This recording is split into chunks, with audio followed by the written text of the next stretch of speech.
안녕하세요. 예수생명교회 홍혜선 선교사입니다. 여러분들 어떻게 지내고 계십니까? 날씨가 많이 쌀쌀해지고 있는데 환절기에 감기 조심하시고요. 오늘은 아침에 묵상했던 부분을 여러분과 함께 나누고자 합니다. 제가 지금 어떤 신학자분의 책을 읽고 있는데 그 제목하고 그분의 이름은, 그분의 라스트네임이 좀 어려운데요. 그것은 제가 다음에 보여드리고 지금 안 갖고 나왔는데요. 그분이 이러시는 거예요. 예수님께서 순환을 받으셨을 때 수많은 사람들이 슬퍼했었다.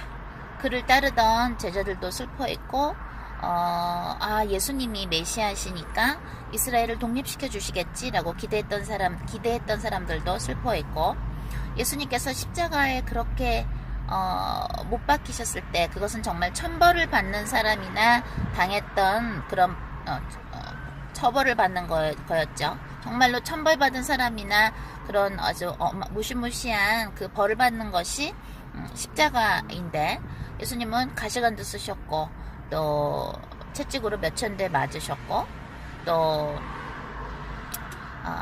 무거운 십자가 지시다가 넘어지시기도 하셨고, 또 무엇보다 하나님이 인간으로 되셔서 오신 게 예수님이신데, 수많은 사람들이 예수님을 못 알아봤고, 특히나 하나님께 예배를 드리고 제사를 드리고 율법을 지켜야 된다고 말하는 그런 율법 학자들이나 바리새파 사람들은 예수님을 알아보기는커녕 오히려 성령 모독을 하고 그랬었죠. 예수님께서 그렇게 십자가에 를 지시고 또 손과 발에 그 대못이 박혔고, 그러한 어마어마한 슬픔의 일을 겪으셨으나 사실 그것은 슬픈 일이 아니라 우리 인간의 눈으로 볼 때는 슬픈 것 같아도 하나님께서 새로운 인류의 역사를 오픈하신, 그죠? 인류의 역사를 시작하신 기쁨의 새로움의 시작이다라는 그러한 그 책의 부분을 오늘 읽고 묵상을 했습니다. 시편 1편에 보면 이르죠. 복이 있는 자는 아침 저녁으로 하나님의 말씀을 묵상하고 악인의 꾀를 따르지 않는다. 거기서 악인의 꾀를 영어로는 어떻게 나오냐면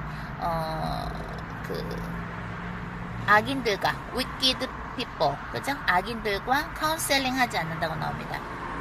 악인은 하나님이 누구인지 모르는 사람, 하나님이 어떤 분이신지 모르는 사람, 하나님의 뜻을 모르는 사람, 하나님의 계획을 모르는 사람, 또는 하나님의 일을 방해하는 자가 그죠? 악인이 될 수 있는데, 우리가 아침 저녁으로 하나님의 말씀을 묵상한다는 것은 하나님의 말씀과 함께 우리가 우리의 인생에 1분 1초를 살아간다는 뜻이겠죠. 그냥 머리로 아침 저녁으로 그냥 오늘 큐티했다, quiet time, 하나님하고 그런 quiet time을 가졌다고 해서 다 되는 것이 아니라 우리가 생각한 것들, 우리 마음에 있는 것들이 사실은 인생에서 나옵니다. 가인이 동생 아벨을 굉장히 질투했었죠. 하나님께서 아벨의 제사만을 기쁘게 받아주셨고 가인의 제사는 기쁘게 받지 않으셨기 때문에 가인은 굉장히 속으로 아벨을 질투했고 미워했어요. 그래서 나중에는 어떻게 돼요? 아벨을 불러내서 쳐서 죽였다고 나옵니다. 그러자 하나님께서 가인을 부르죠. 네 동생, 네 아우 아벨이 어디 있느냐? 그러니까 뭐라 그럽니까? 내가 어떻게 합니까? 내가 아벨을 지키는 자입니까? 하고 아주 교만하게 하나님 앞에 대답을 하는데요. 주님은 우리의 생각과 마음에서 죄를 질 때 그것을 이미 행동으로 한 것과 똑같이 치십니다. 예를 들어서 신약에서 뭐라 그래요? 예수님이 너희들이 어떤 여자를 보고 음란한 마음을 품었다고 할 때 이미 너희는 그 여자를 범한 것과 똑같다. 그 말은 뭐냐면, 그 말씀은 생각도 죄가 된다. 마음에 어떤 것이 있기 때문에 그것이 조금 후에 행동으로 나오는 것이지, 처음부터 그냥 행동이 딱 나오는 게 아니라 그러한 생각을 품고 있었기 때문에 이미 죄를 마음과 생각으로 졌기 때문에 그러한 행동이 나오는 것이죠. 마찬가지로 가인도 동생 아벨을 질투하고 미워했기 때문에, 미워하는 것은 살인이죠. 이미 마음속으로 살인을 했기 때문에 그것이 행동으로 나중에 나오는 것 뿐이지, 하나님께서는 우리의 생각과 생명의 근원인 마음을 바라보십니다. 그래서 우리가 인생을 살면서 어떠한 일들이 일어날 때 그것은 사실은 이미 예견이라고나 할까요? 이미 어떠한 일들이 일어나겠다라는 것을 사실은 알 수가 있어요. 왜냐면 그 사람의 마음을 안다면, 그죠? 그래서 저 같은 경우는 기도를 하면 성령께서 가르쳐 주시는 것도 있고, 그래서 이제 이너 힐링, 내면 치유 상담할 때 주님이 주시는 걸 이렇게 전달하면 많은 분들이 어떻게 하셨냐고 매우 놀랍니다. 근데 그것은 하나님께서 가르쳐 주신 거니까 저는 그냥 전달을 하는 것 뿐인데, 사람의 마음을 예수님은 이미 아셨기 때문에 사람들한테 영광을 받으려고 하지 않으셨다고 요한복음에 나옵니다. 예수님께서는 사람들 속에 뭐가 있는지를 아셨기 때문에 사람들로부터 영광을 취하려고 하지 않으셨다고 나와요. 예수님께서 무화과나무 밑에서 기도하고 있었던 나다니엘 있죠. 나다니엘을 만나서 뭐라 그래요? 예수님이 너 무화과나무 밑에 있을 때 내가 봤다. 너 속에는 간사함이 없구나, 그럽니다. 그랬더니 나다니엘이 뭐라 그래요? 정말 그리스도가 맞으시군요. 그러니까 예수님이 그러죠. 너가 무화과나무 밑에 있었던 걸 내가 봤다고 그거 갖고 너 지금 나한테 그리스도라고 하느냐? 너는 천사들이 오르락내리락 하는 것을 볼 것이다 라고 얘기해요. 간사함이라는 것이 참 중요한 말인데요. 예를 들어서 어떤 신부가 있을 때 남편이 여유가 있고 부자를 해서 결혼을 했다가 그 남편이 사업이 안 돼서 파산을 했을 때 그 남편이 돈이 떨어졌다고 해서 떠나는 신부가 있다면 그 신부는 가짜 신부죠. 오히려 어려울 때일수록 마음이 하나가 되셔 으쌰으쌰해서 다시 회복을 해야 되는 것이 진짜 아내인데, 그것처럼 예수님께서는 우리가 예수님을 따른다 그래도 정말로 예수님이 아까 말씀드린 그 이야기처럼 예수님이 겉으로 볼 때는 순환을 당하시지만 사실은 인류 역사에 그 새로움을 여시는, 인류를 구원하시는, 왜냐면 예수님은 십자가 못 박혀서 돌아가시고 묻히신 지 3일 만에 부활을 하셨죠. 새로움의 역사를 하나님께서 시작하실 때는 겉으로 볼 때는 약간 고난처럼 보이는 걸 주셨단 말이죠. 사실은 그것은 고난을 통한 부활이란 말입니다. 그래서 남편이 잘 살다가 파산을 했을 때, 비즈니스가 안 돼서 파산을 했을 때 아내가 떠나버린다면 그것은 가짜 신부인 것처럼, 우리는 사도 바울이 디모데한테 얘기한 것처럼 마음속에 뭐예요? 간사함이 없이 하나님 앞에서 언제나 하나님 때문에, 예수 그리스도 때문에 경험해야 하는 것들을 기쁘게 경험할 줄 알아야 된다는 것입니다. 그래야 어떻게 돼요? 그래야 우리도 하나님의 그 영광에 참여할 수가 있고요. 또한 베드로서에서 베드로가 우리한테 얘기하신 것처럼 나중에 우리가 하나님의 그 영광에 참여할 거에 비해서는 이 고난은 아무것도 아니다. 바울과 실라가 감옥에 잡혀 들어가는 장면이 나옵니다. 그렇게 예수님을 전하고 했는데 이제 박해를 받아서 감옥에 들어갑니다.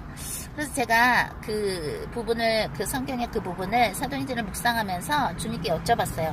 왜 바울과 실라를 감옥에 가게끔 주님께서 허락하셨습니까? 그랬더니 주님께서 그런 마음을 주시더라고요. 아무도 이 감옥 안에 있는 사람들을 위해서 기도해주는 사람이 없었다. 그래서 내가 바울과 실라를 그곳으로 보냈다 하시더라고요. 하나님의 뜻은 굉장히 크고요. 이사야서에 나오는 것처럼 하나님의 생각과 우리의 생각은 다릅니다. 우리가 볼 때는 예수님의 순환이 안 좋은 일 같지만 사실은 그것은 하나님의 눈으로 볼 때는 하나님께서 새로운 역사, 아름다운 역사, 인류를 구원하는 그런 역사, 이제 휘장이 없이도 우리가 예수님을 통해서 곧장 하나님을 만날 수 있는 그런 아름다운, 하나님과 우리가 화해하는 그러한 역사가 시작된 것처럼, 또는 바울과 실라가 예수님을 전하다가 감옥에 갔는데 거기서 사람들에게 예수님을 전할 수 있었고, 또한 간수장을 간수장과 간수장의 집안 사람들을 구원할 수 있는 계기가 됐죠.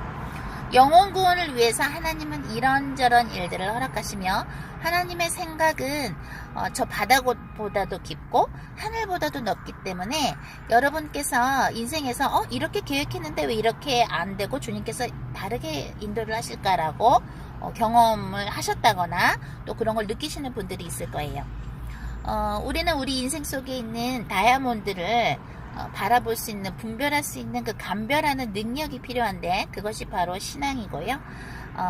그것은 굉장히 기쁜 일이며 exciting한 아주 우리가 기대할 만한 그러한 부분이라는 것을 여러분들이 알면 좋겠습니다. 우리 인간들은 그냥 안정적인 생활을 원하고 마치 광야 생활에서 이스라엘 백성들이 그때가 좋았다. 고기도 먹고 뭐도 먹고 뭐도 먹었었는데 광야에서 이길 수 무엇인가? 그것은 식민지 영성이라 그랬죠. 마귀에서 벗어난 것, 애굽에서 벗어난 거에 대해서 감사할 줄 모르는 것, 그것이 바로 식민지 영성인데 우리는 하나님께서 생각하고 계시는 커다란 그 아름다운 구원 사업, 하나님의 나라가 확장되고 하나님께서 하나님으로서 계실 수 있게끔 또한 수많은 백성들이, 전 세계에 있는 백성들이 하나님을 하나님으로 알아볼 수 있는 그러한 일을 허락하시기 위해서 또한 수많은 사람들을 위해서 기도를 특히나 하나님께서 기도권을 주신 사람에게 으로부터 그 사람, 수많은 구원 아직 안 받은 사람, 앞으로 받아야 될 사람들을 위해서 기도하는 것을 받기 위해서 하나님은 우리를 이런저런 곳으로 보내시기도 하시고요. 또한 많은 것들을 경험하게 하십니다.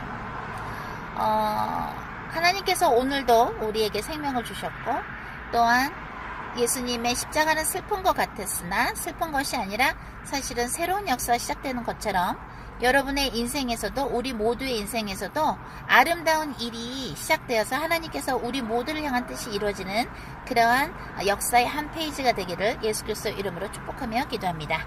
그럼 우리 예수생명 온라인 가족, 오프라인 가족분들 다음 시간에 만나겠습니다. 사랑!